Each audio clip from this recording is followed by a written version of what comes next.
Right. So first topic is related to a new development that we are seeing in the Xinjiang region. Okay, Xinjiang region is where upper part, right here. If you look, so this is the LOC. Okay, this side what do we have? Line of actual control. Okay, this is LOC, and upper part. This is what we are referring as Xinjiang. So in Xinjiang region, recently China has created a new county. County means small town, we can say border village like a structure. Okay, and the name is Shenling. So near Pakistan occupied Kashmir and Afghanistan border. Yeah, this side you have Afghanistan. So that is why this area was in news. Okay. Now about this county, if you look, new county in Xinjiang region of China, located near POK in Afghanistan. From map perspective, okay, this is what we have to keep in mind. Here you have a corridor, kind of mountain pass we can say, called as what? Wakhan corridor. So Wakhan corridor is located here.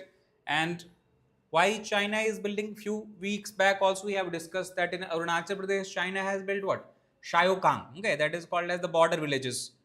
Why everywhere they are developing infrastructure around the India's border? So they say that it is for people to live, but apart from that it serves dual purpose. What is the dual purpose?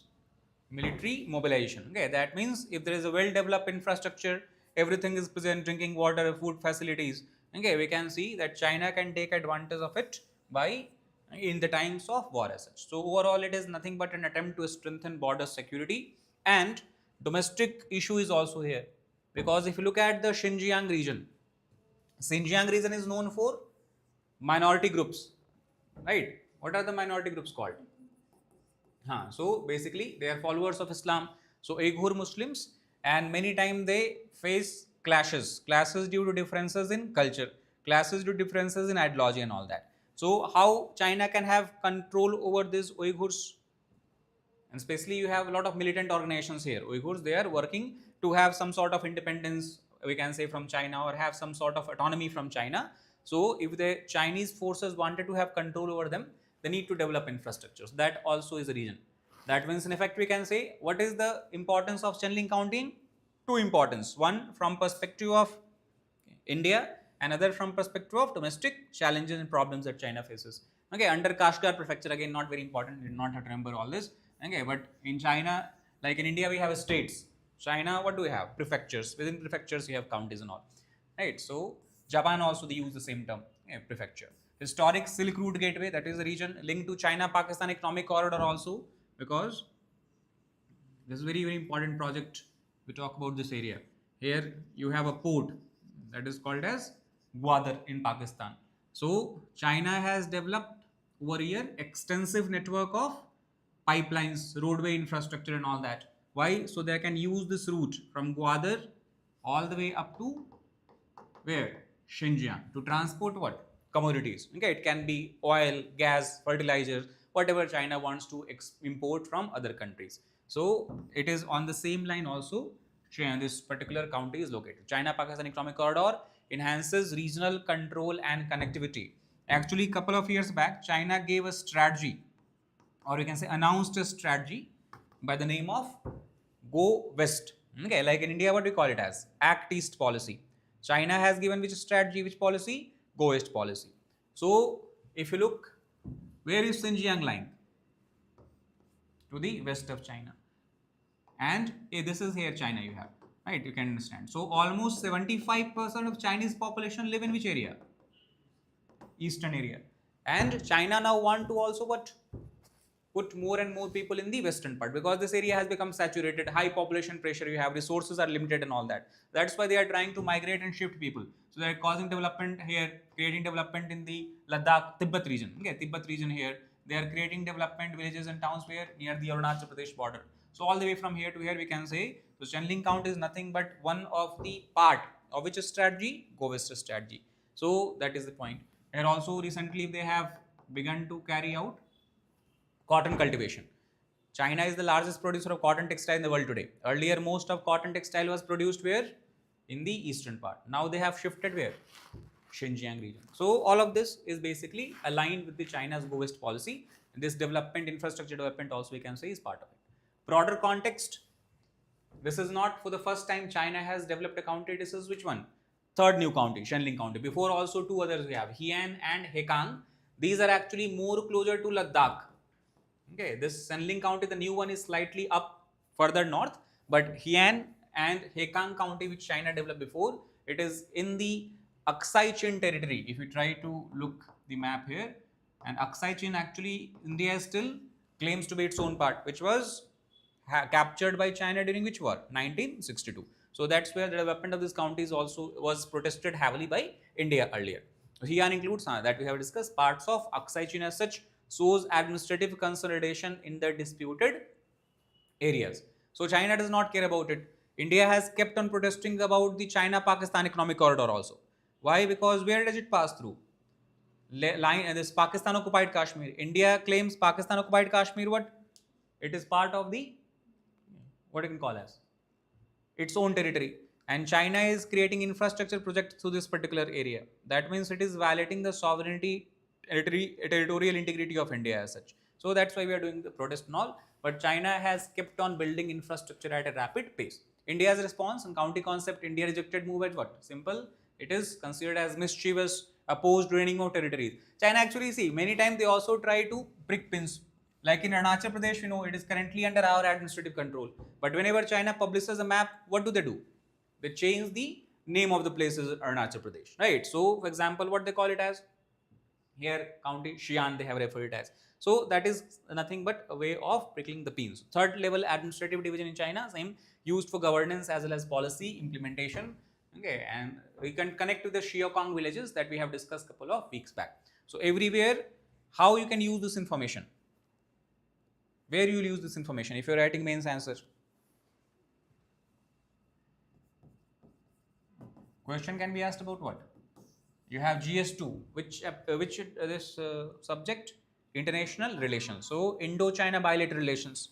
What we have discussed, not whatever happened in history 30-40 years back, but whatever is going on in the recent past. So, we have development of infrastructure, border villages, counties and all, so that we can write. And also a couple of a month back, China has planned a railway line that will connect Xinjiang region to Tibet region of Lhasa.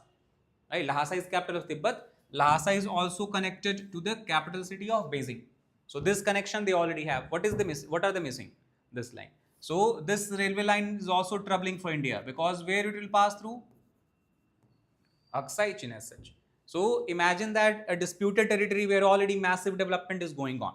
As infrastructure development progresses, as more and more people began to settle there, in future, even if we are able to assert our right, can we claim control of this area? No, because already people have settled their infrastructure developed. We cannot take control of that easily. So that is why China is also creating more infrastructures. That was the first topic. Second topic is related to the recent forecast that IMD, Indian Meteorological Department, has given with reference to the southwest monsoon, right? In the June, as we have seen discussed in the class, what is the official date for arrival of monsoon in India? 1st June, okay, in Kerala. So that's why in April 2026, IMD has given a forecast.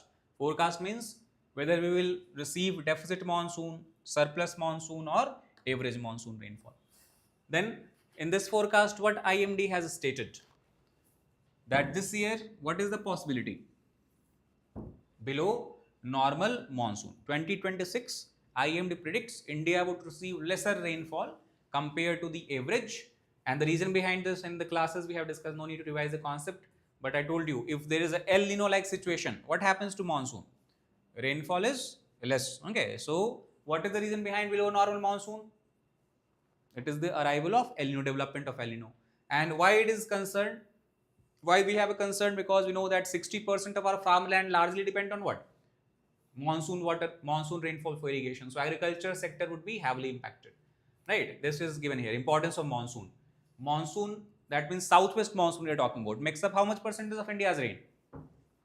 75% annual rainfall. 25% we get from the cyclonic conditions and the winter rainfall that we have from westerly jet stream, western disturbances and all. Critical for which crop?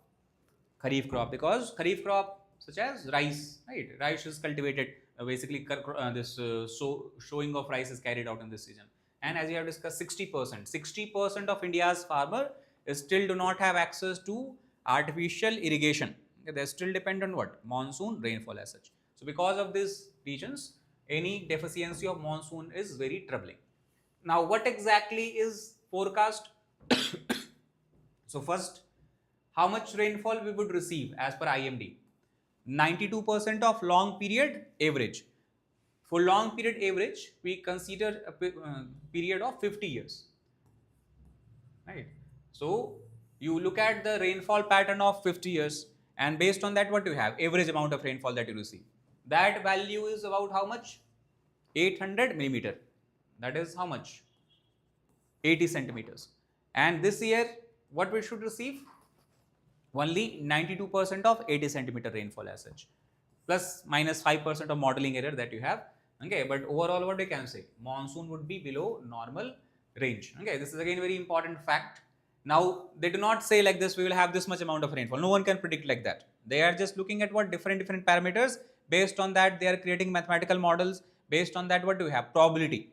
So what IMD is saying? What is the probability of deficient monsoon? That is 35%. Deficient monsoon is when rainfall is less than what?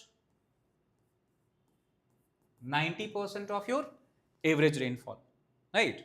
That is 35% chance. Below normal, what is the chance? 31%. Normal is what? 27%. Normal is when rainfall is anywhere between 95 to 105% of your average. Okay, that means if you are receiving 100 centimeter of average rainfall, if you get rainfall in this year anywhere between 95 centimeter to 105 centimeter, what will call it as? Normal rainfall. So probability of that is only 20 centimeter. Surplus rainfall is what? Lowest probability, above normal. Above normal is when you receive what? More than 105% of your average rainfall. So that's how they give the probability. Now if you look at all, highest probability of is of which condition? Deficit plus below normal. Collectively they make up how much? 66%. So overall what we can say? 66% of probability this year we have is of what kind of monsoon? Below normal monsoon. Because if it is below normal, if it is deficient anyway, it is below normal as such. So that's the condition. Above normal, that means surplus rainfall, chances are very less. Now this, we have discussed that overall how much time period we take for the calculation of average rainfall? 50 years. And that is considered to be between 1971 to 2020. Okay, so whatever average rainfall you have, value you have discussed around that, used for classification, okay, nothing much. Now the key climatic drivers is nothing but already we have discussed in classes. This is ENSO. What is full form? El Nino Southern Oscillation. So whenever El Nino happens, we know that the southeasterly wind that basically bring and become southwesterly monsoon wind, what happens to them? During El Nino, they becomes weaker. So as they becomes weaker, strength of monsoon reduces. As strength of monsoon reduces, what happens? Amount of rainfall would also reduce as such, right? Second is, now see, in the last slide when we have discussed about probability of average rainfall is also there. Less, but there is. Average, above average rainfall is also 6%. What is the factor that can contribute to that? Right, three major the phases we have discussed. One is positive IOD, other is negative IOD, and between you have neutral. So whenever you have positive phase of IOD, what happens to monsoon? Right, you receive surplus rainfall. So IMD states that if El Nino conditions develop, there is also probability of development of what? Positive phase of IOD. So the deficiency that is because of El Nino can be compensated to some extent by positive IOD. That's why you can have average rainfall or sometimes surplus rainfall if it is very, very strong. Third is nothing but it is other word written for which factor?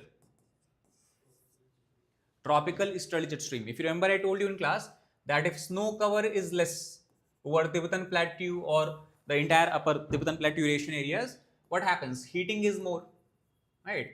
In the summer, if heating is more, the strength of tropical easterly jet stream is also what? More. And tropical easterly jet stream, if it is stronger, what it is doing? Providing extra push to the southwesterly monsoon wind. That means if Eurasian snow cover is less, what we can say? Probability of rainfall would be higher, surplus rainfall. So though El Nino is a negative factor affecting monsoon, these two, that is positive phase of IOD and thinner cover of snow over Eurasia, can lead to a situation where we can still receive what? Average or above average rainfall. Right, so that's how you calculate the probability, by considering all the parameters and factors together. So in this prediction model, these three factors we have considered.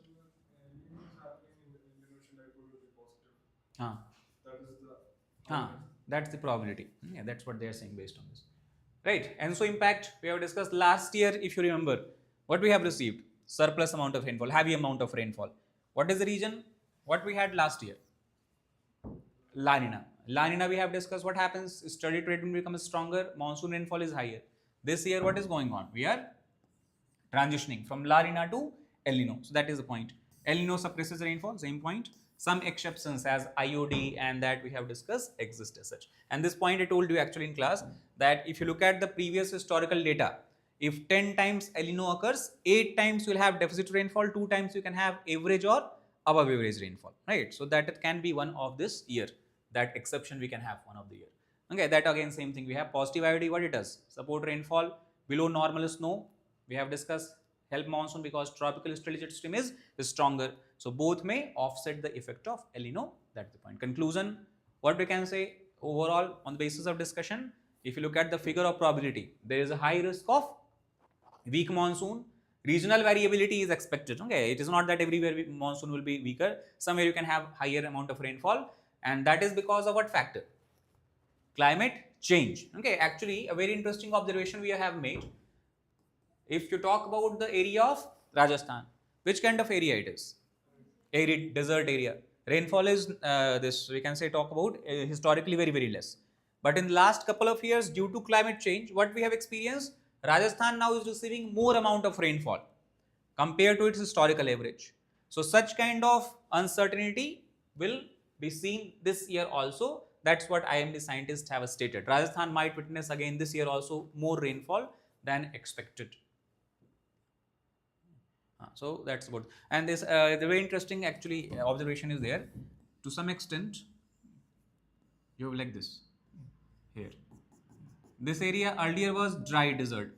One project I told you in the class. Which project? Indira Gandhi Canal. So it is bringing large volume of water to Rajasthan desert. So what used to be arid dry landscape has transformed into what? Green cover. So crops are being grown here, rice, wheat, everything is being cultivated. So naturally, if more water is available, rate of evaporation is higher, right? And what is going on? This water vapor then goes further up, condenses, converts into cloud, and during monsoon winds, what happened? They are provided extra moisture. So that's why what is happening now? Amount of rainfall is higher than historical average. So to some extent, it is because of human factors also, we can say. So that's the second point. Third is a project that is called as Project Him Sarovar.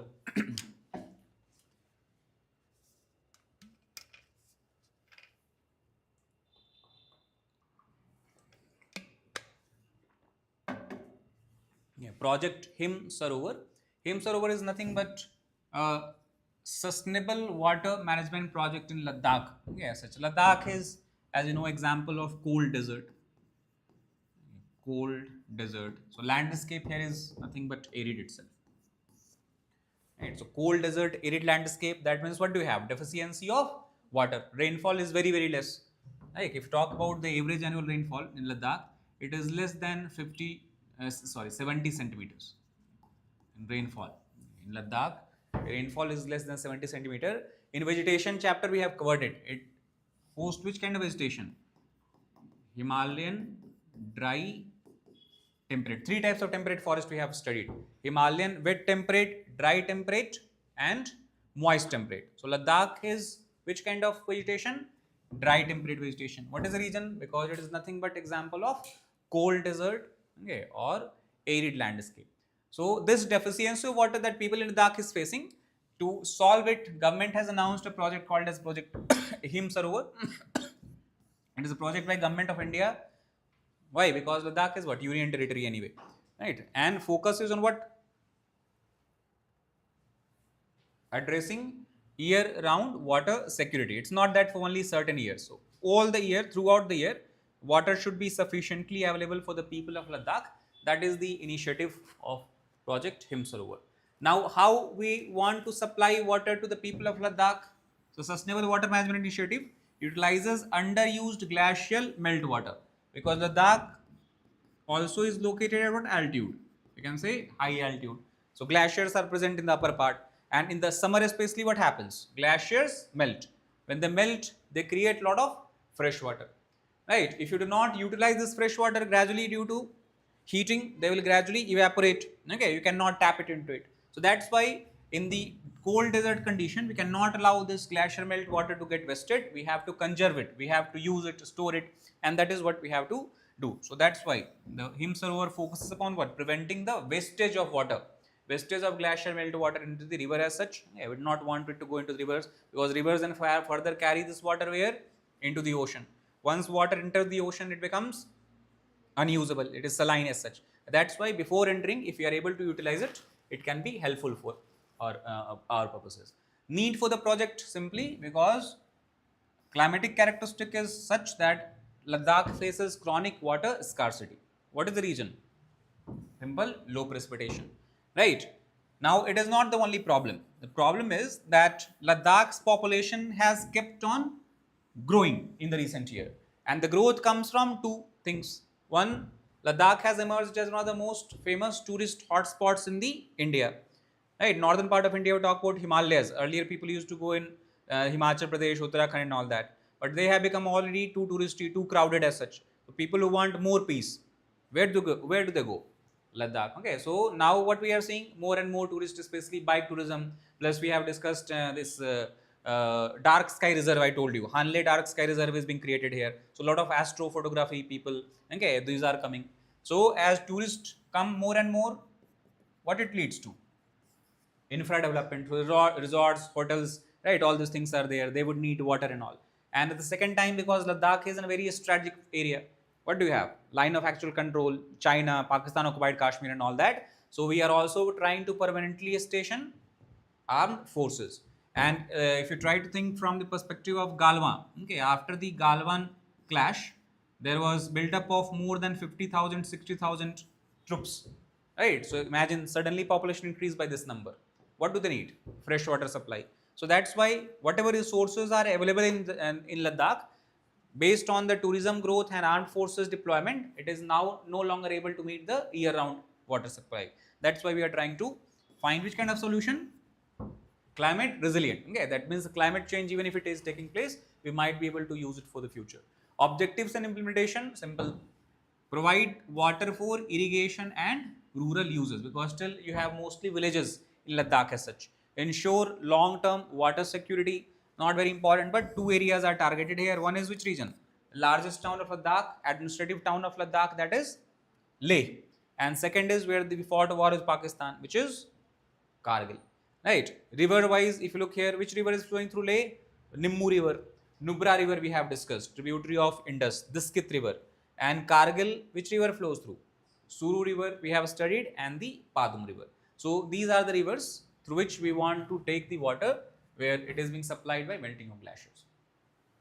Now, okay, if suppose water is being carried by glacier, melt water is being carried by river, you have to use it. How do you use it? So for that, what is the system we will be using? Percolation tanks, okay, and a small reservoir. We will not construct large dams as such. Okay, we have to create what? Decentralized system. So small reservoirs, ponds, lake, percolation tanks and all, plus system which is based on gravity itself. So we do not have to invest a lot of money here. Water is simply flowing because of what factor? Natural factor, that is gravity. And what we will use? Solar lift. Solar lift means, suppose that this kind of terrain you have. Right? People are living here. Here you have villages and all that. And river is flowing where? In the valley. Right? So even if you want to use the water, you have to bring this water from valley to upslope. So what are you using? Lifting mechanism, that means pumps overall. Pumps that are running on which kind of power? Solar power. That is what we call as solar lift. Okay, lifting of water by using pumps that are running on the electricity generated by solar energy. So that is the solar pump, gravity based system. Additionally, plantation drives also government has kept it as a part of this project Him Sarovar, because what is the advantage of plantation drives? Higher the number of plants, higher is the moisture, because plants are evapotranspirating. and higher the amount of moisture, what you can say, more will be the amount of rainfall. Second advantage of this would be green cover increases. If green cover increases, extent of heating would reduce. If extent of heating reduces, the melting of glaciers would also reduce as such. So rather than wasting all the water in single year, we can use the same water for extended duration of time. That is the two advantages. Plus, we are also trying to build here what winter sports facilities, okay, extended part of the project, and promoting such kind of plants which are suitable for this climate. What kind of climate? Temperate climate. So what we are suggesting? Temperate fruits such as apricots can be grown by farmers here, apples can be grown by farmers here, sea buckthorn can be grown by farmers here. So these are some of the crops that government has put under Project Himsarovar. This will have two benefits. One, it will provide what? Employment opportunities for people, livelihood opportunities for people. And because you think from the security perspective, Ladakh is which kind of area? Border areas. So if people do not have enough livelihood opportunity, they will start to do what? Reverse, like migration we can say. But we do not want it. We want vibrant villages along the entire border. Why? Because same China is doing as such. Okay, so if our area is vacant, Chinese forces can easily enter, put their tent, say that okay, we'll talk about this. Okay, salami slicing is the strategy that we call it. Okay, China does not capture entire area at one time. They grow, they move few hundred meters, few kilometers, and they say, okay, let us discuss about it. Okay, disputed territory. Why they're able to move? Because no one is living there. Why they are not moving in Arunachal Pradesh, but they're continuously moving in the Ladakh region, Aksai Chin region? The one reason is because of lack of people, okay, lack of villages and all that. So to some extent, we will be able to solve that problem also. It has security dimension also to some extent. So that is the this particular project Him Sarovar. Right, simple to understand. Him means what? Ice, snow. Okay, Sarovar means lake, pond like a structure where water is stored. So what we are trying to do? You are using the glacier water to create some kind of Sarovar through which we can use water throughout the year as such. Then we have the next topic. India, Uzbekistan conducted a joint military exercise called as Dastlik. The 7th edition of such exercise was conducted recently. Dastlik. Dastlik is a Uzbeki word which means friendship. Right. So name of exercise is friendship exercise. The Uzbeki word of Dastlik. So 7th edition we have conducted. Where was it carried out? The recent edition in the Namangan. Okay, the name of the place is Namangan in Uzbekistan itself. Here also you have this system. What we do? One time in India, next time in Uzbekistan. So we keep on shifting every year. So alternative. Last edition, 6th edition was carried out in India. The 7th edition has been carried out in Uzbekistan. 8th edition again will take place in India as such. Participating forces simple. Indian Armed Forces and Uzbekistan Armed Forces. Both of them have participated here. The focus was on what? Same. In every exercise, what is the common focus? Cooperation, increasing cooperation, coordination between the security forces, military forces. So defense cooperation and operational synergy. Operational synergy means if both forces in the future, if they carry out joint operation, how they can be successful? If they know each other's way of working. So how they can know each other's way of working? If they are participating in such exercises before. So what it creates? Synergy. You know about the functioning and working of each other's military, each other's troop. So that is the overall objective of every exercise generally. Now if you look at some basic facts about exercise Dastlik, first easier to remember because it is 7th exercise. That means when was it commenced first? First conducted in 2010, 19. Annual, as we have discussed, annual bilateral military exercises. Annual means every year once it is held. Hosted, already discussed, alternately between what? India and Uzbekistan. 7th edition we have. In this edition, what is the important facts? So till now, mostly we have seen participation of only one forces, either army or sometime air force, sometime this we can say. This time we have focused on what? Tri-services, all the 3 services, air force, navy and army has participated here in training exercises. Participation from both nations, armed forces simple, strengthens defense ties as well. Because Central Asia is important for us as it is part of what we call as extended neighborhood. One we have immediate neighborhood. Those countries with which we share land border or maritime border. 9 countries you have, right? 7 countries in north, land border, 2 countries Sri Lanka and Maldives, maritime border. Then Southeast Asia comes under what? Extended neighborhood. All the countries of Southeast Asia, Thailand, okay, this Indonesia, not Indonesia, you have Malaysia, Singapore and all that. Then Central Asia comes under what? Extended neighborhood. And also West Asia, right? You cross Pakistan, where you go? Iran, Iraq, then all these countries. So West Asia, Southeast Asia, Central Asia. All of these are very important from India because they make up the extended neighborhood as such. So that's what we have focused our exercises upon. So almost all the countries, Kazakhstan, Uzbekistan, Turkmenistan, we keep carrying out bilateral exercises. Objective is simple, enhance joint operation capabilities. And why? Because we share similar geography. Uzbekistan also has which kind of landscape? Mountainous landscape. It also has desert landscape. Similar landscape we have also in India, and that's where we face most of threat. In mountains we face threat from China and Pakistan. Desert we are facing threat from Pakistan because direct border we have. So there we can have joint operational dependencies. Key focus area, unified command and control, not very important. Joint tactical drill they have conducted, strike missions and navigation. But at the same and also at the same time, we also participated in carrying out which kind of operation? Special operations, where we have focused on neutralization of armed group. This is a part of counter-terror exercise actually. The last part is focused on carrying out counter-terror operations. Okay, if you are jointly carrying out a counter-terror operation, that's where there can be advantage.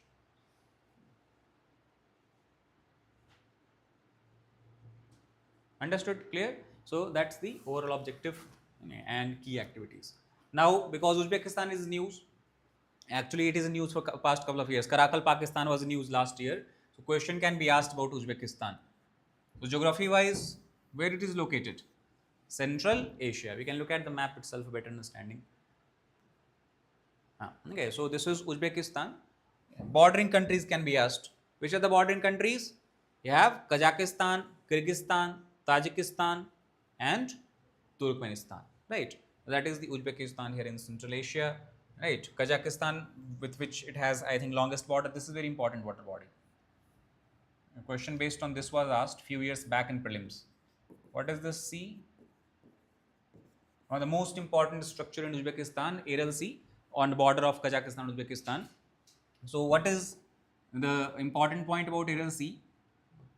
It has lost almost 80% of its water. Okay, so area wise it has shrunk significantly in last couple of decades. So 80% is water. Okay, earlier it used to be like this, something like this. Now what you can see, only a small portion remains here. And this is not because of natural factor. It is driven by man-made factors. So how Aral Sea used to get its water? You have rivers flowing through it. Amu Darya river, Sir Darya river. But what we did? We have constructed large number of dams here, and we diverted the water of river in the nearby fields, agricultural fields, so that we can produce crops, especially cotton cultivation and all that. So due to this, what happened? Gradually, supply of water to Aral Sea becomes very, very less, and then you have drying up.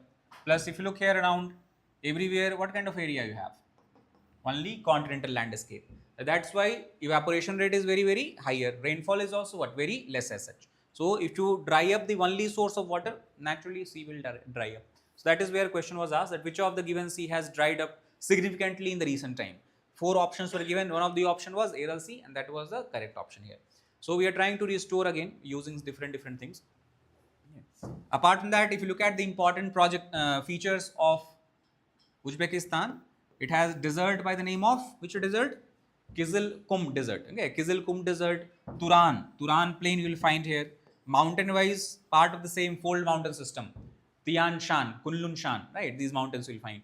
Gizar range, Alai range. Okay, valley wise, Fargana, historically important because Fargana Valley is where you have Babur, okay, birth of Babur. So actually birthplace of Babur, there is a city, I'm forgetting the name actually, exact city. There he was born. In Uzbekistan he was born, and Jiravashan Valley you will find here also. And even today Uzbekistan, if you go, one more this ruler in the past who has attacked India, what about Timur. Okay, so Timur also belonged to which place? Uzbekistan. So Timur, Babur, both of them. So that's about geography as such. Strategic importance, some other facts, if you look at Uzbekistan, if you look at the map here itself, it is landlocked country, but which kind of landlocked? Double landlocked. What is double landlocked? Bordering countries also themselves are landlocked here. They do not have the access to coastal areas. So Uzbekistan is not only landlocked, double landlocked, because look at all these countries. Kazakhstan does not have any coastline. Turkmenistan does not have any coastline. Same for Tajikistan, Kyrgyzstan. So such country are rare. Okay, few. Apart from Uzbekistan, which other country you have like this in Europe? Liechtenstein. Okay, Liechtenstein is also considered as a double landlocked country as such. Okay, the countries that border Liechtenstein also do not have any coastal borders. Okay, it is very small country actually. Okay, and then this area was news. This is what you should focus upon. Uzbekistan, Karakal, Pakistan has seen large scale protest last year itself. So large scale protest against government because they wanted to gain independence from Uzbekistan. They want to actually secede from Uzbekistan. They want to create their own country as such. So that's why large scale protest erupted, and it is in Uzbekistan. Key role in Central Asian geopolitics. Okay, in Uzbekistan we have a lot of investment actually in oil and gas sector, because all of these Central Asian countries are having rich reserves of mineral resources.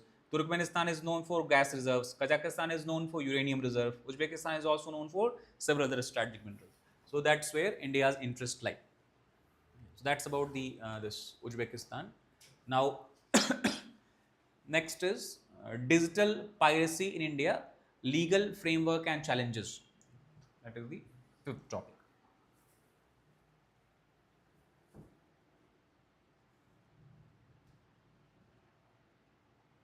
Digital piracy. Why it was in news? Because a Tamil film was to be released called as Jayanagar. But before the film released, what happened? You have the leaked entire movie was available on the online platforms. Same actually has happened with Dhurandhar also. Dhurandhar, when it was in Dhurandhar Part 2, we are talking about, when it was running first, second day itself in the theaters. What do you have?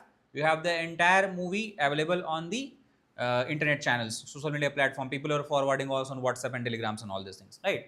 So that is where we can say the role of an understanding about digital piracy comes, right? Because what is it violating?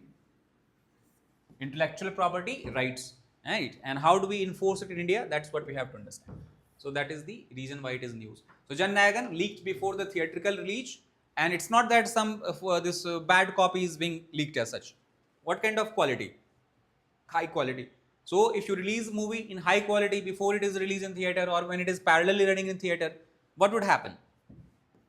Number of audiences going to theaters would significantly reduce as such. So that would affect what? The earning potential of movie.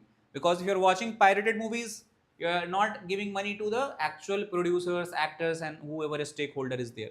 So high quality leak has raised concern. It clearly shows what? That as far as the piracy control is concerned, we have significant gaps as such, right? Weak IP law enforcement, that is the entire issue as far as India is concerned. Now in India, the question is, from exam perspective, what is the way how we enforce intellectual property rights? Okay, so when we talk about books, movies, music, what law is the most important law or act? We have 1957 Copyright Act. Okay, that is under which we try to control it. This act protects what? Same thing. Films, books, music, softwares, all of these are example of nothing but intellectual property as such. If someone is found to be violating this act, what he or she can get? Punishment is, you can see, relatively mild, up to 3 years of imprisonment. How much fine? Again, it is very, very less compared to the current system we talk about. Fine up to how much? 2 lakh rupees. A person who has sold the movies and pirated it definitely would earn 50, 100 times more, okay, than whatever fine you have, right? 3 years imprisonment still is what? Very, very low. And that's why it is not acting as a deterrence for people who want to do the businesses of movie piracy and all that. The strict action, however, is taken on which kind of offender? Repeat offenders, okay, who are continuously being engaged in such kind of activities. Okay, if someone is trying to circumvent the digital media rights, in that case, they can be again sent for the prison for the 2 years term. So the provisions are not that important. Simply this act you have to keep in mind. Largely we protect IP in India by Copyright Act. Then later on, as the cinema this piracy, movie piracy rose, We brought in another act in 2023, the recent act. This is what we are calling as Cinematograph Amendment Act. Why was it required? Again, because there in the earlier act, penalty is what? Very, very less. Jail term is what? Very, very less. So that's why we have to bring in an act which can act as a strong financial deterrent. Okay, that means when you do the risk reward analysis, how much money you will make, and if you get caught, how much penalty you will have to pay. Right? If you're making 100 crores, right? Not 100, let's suppose 10 crores also. In that case, you can think that I will make 10 crore, and if I am caught, I will have to pay only how much? 3 lakh as such. So obviously, it is not acting as a strong deterrent. Now, in this act, what we have stated, that if you get caught, what is the maximum fine? Up to 5% of the film budget as such. And these days film budgets are very, very high. Okay, 100 crores easily major films are made in. So 5% of 100 crores is how much? About 5 crores. Okay, you will not earn so much by piracy as such. So that is what we can say is acting as a strong deterrent. Targets pre-release leaks also and prevents loss of revenue by such. Okay, that if someone is pirating, the penalty can be used to prevent the revenue loss by giving back to the filmmakers. Other act that is also coming into picture here is the act that also deal with the cyber crime, cyber security, Information Technology Act of 2000, also amended in 2008 as such. So this act covers, because nowadays movies are not only released in theater. After theatrical release, and many movies actually are directly released also where? On the OTT platforms that you have, right? Netflix, Amazon Prime, Jio Hotstar and all that. So we need a law that also covers such platforms. Right, a movie is released on digital platform, before that someone pirated it and circulated it. What would happen? Loss to this OTT platforms as such. So under section 79, one thing is there, that the trend is that movies that are pirated, now how they are being circulated? Majority of circulation is not through some website and all, because website you can this ban.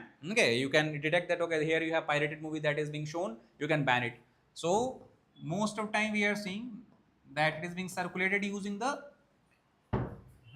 Telegram, WhatsApp, such kind of things, and they enjoy under section 79 a clause called as safe harbor. That means if a pirated movie is being circulated on WhatsApp, WhatsApp cannot be held accountable for it. Why? Because WhatsApp is not circulating it. It is the user of WhatsApp who are circulating it. But at the same time, the amendment says that if WhatsApp is not circulating, but someone has brought this into attention of WhatsApp, court has given directive to WhatsApp that circulation of fake movies are being done. In that case, they must what? Remove the content after notice. If they are not removing content after notice, then action can be taken against Telegram, WhatsApp and other channels as well. Understood? So this is the difference. Though they enjoy safe harbor clause, it is no longer absolute in nature. Okay, after notice they have to remove it. If they fail, it leads to prosecution. Simple. 3100 plus Telegram channels have been blocked after this was brought into news that fake movie is being circulated on these channels. Similarly, 800 plus websites have been blocked also. And the problem with the website is that, for example, you have like H movies. Okay, let us suppose any fictional website, hmovies.in. That's where everyone knows that fake movie is being circulated. You ban the website. What they will do? They will create a new gmovies.in. Okay, again you ban it. What they will create? kmovies.in. So they keep on buying new and new addresses as such. Okay, and that is the challenge we face when we have this circulation via website. So these are the weaknesses I talk about. Judicial intervention wise, dynamic injunctions block new URLs. That means ISPs are given direct restrictions that even if once a particular website is blocked, movie is being shown on another website, you have to automatically block it if the same movie is being circulated. John Doe orders are passed, which is to take preemptive action. Okay, if some movie producers and directors have come to know that someone has pirated the movie, before they can circulate it, court can order preemptive action. That means as soon as these movies are uploaded anywhere, immediately it has to be withdrawn. Okay, and the channel has to be blocked as such. So immediate blocking of piracy sources. ISP also has blocked. Earlier, torrent was very popular in India. Okay, MuTorrent. I think in 2013-14 they banned it. Before that, you could download any movie in the entire world as such. So because it is not a central source, multiple users all across the world are putting their movies and all. So that was blocked in India as such. Okay, so after that they have switched to the websites and circulation via social media channels and all that. Challenges are, as I told you, mirror site problem. H will become G, G will become K, K will become L. That is called as mirror site problem. They will keep migrating from one site to other site by changing the addresses slightly. Second is what, many times tracing it becomes difficult for the cyber cell, because what they are using, VPNs and proxy servers. So where exactly the person is based, okay, how they are from there, where they are circulating. Third is offshore servers. Okay, for example, China, talk about Pakistan, we talk about, that's where the servers are based as such. So you cannot take action, you have limited potential, limited possibility there. Platforms also are encrypted. This is true in the case of a channel, right? So if I send you some messages, send you some pirated movies, no one will know that I have sent you pirated movies, because the message is what, encrypted. Okay, so only sender and recipient knows that what is being circulated as such. That also make it challenging for WhatsApp to take action, or any other government force agencies to take action. Plus torrent network availability and all that we can say. These are the major loopholes that cause a challenge in enforcement. Systemic issue is what, the deterrence still is very weak. Though we have brought in Cinematograph Act, amended the IT Act, what we are seeing, that people who are getting caught, they are able to get bail easily. When they are able to get bail easily, what happens? Trials are not very rapid, so they are not able to get punishment easily. So slow trials reduces deterrence effect, because here what they are earning, large volume of money, right? So large amount of money they are enjoying, sitting on the bail outside as such, no deterrence. Lack of IP or cyber codes, do not have dedicated code that tackles with the cyber fraud, cyber crimes and all that. US recently in its report has flagged India as which kind of country? Piracy hotspot. Lot of organized crime groups are now also involved here. Okay, they are carrying out piracy. Earlier it was done by decentralized this groups as such, one or two hackers and all, they are doing it. Now it is being done by who? Mafias, organized crime groups. So they have large number of resources, large number of people. That's how they're able to circulate it. Need faster trial, as you discussed. Strict driven policing is requirement, and at the same time, because many times servers are based outside of India, how would you punish those people if you are able to cooperate with other countries? So global cooperation is also required as such, right? So that is how we can systematically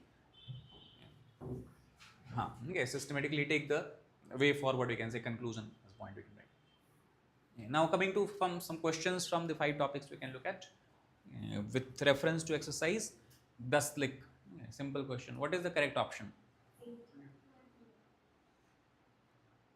Okay, so it is bilateral military exercise involving India and Uzbekistan only, conducted annually and hosted alternately by India and Uzbekistan. Exercise focuses upon counter-terrorism operations in, we have discussed, semi-mountainous terrain. So what is correct option?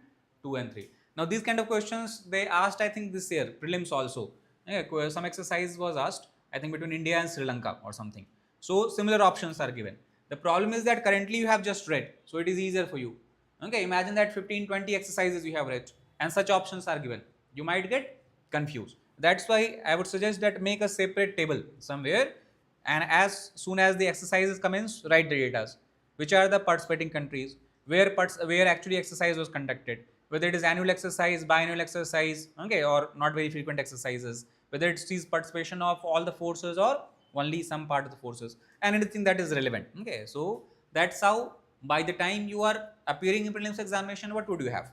List of all the exercises, 15-20 exercises as such. So I think in current affair class itself we have discussed till now more than 10-12 exercise.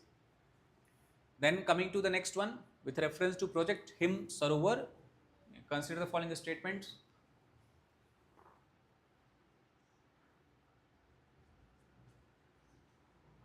What is the correct option? Okay, simple. 1 and 3. Relies solely on which kind of storage? Okay, percolation plus which kind of system? Solar based system as such. Includes, as you have discussed, plantation drive and promotion, which kind of crop? Local crop, apricot, apples, okay, sea buckthorn, wheat, that we have discussed. Then third, reference to anti-piracy laws in India.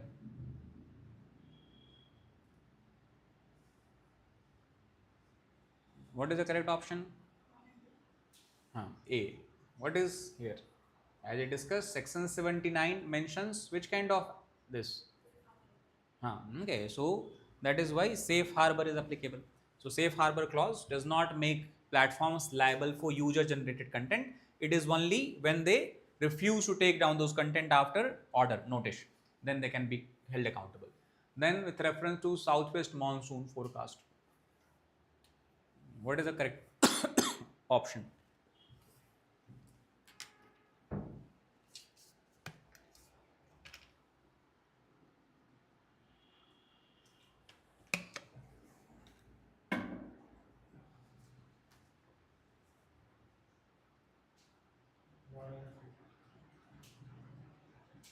Okay, positive IOD tends to what? Support monsoon rainfall. The positive IOD is where we have high temperature, Western Indian Ocean or Eastern Indian Ocean, right?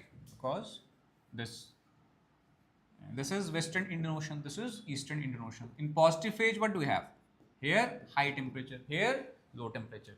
And majority of rainfall that we receive is through which branch? Arabian Sea branch. That's why higher temperature means here you have more evaporation, dense clouds. And that's why not only India but Pakistan, eastern coast of Africa we have discussed. They also receive higher rainfall, while countries such as Indonesia, Australia, what do they suffer? Drought-like situation, low rainfall. So positive IOD tends to support monsoon rainfall. El Nino condition generally suppresses rainfall. Below normal we have discussed 90 to 95% of long period average. 95 and above we have kind of average rainfall. Then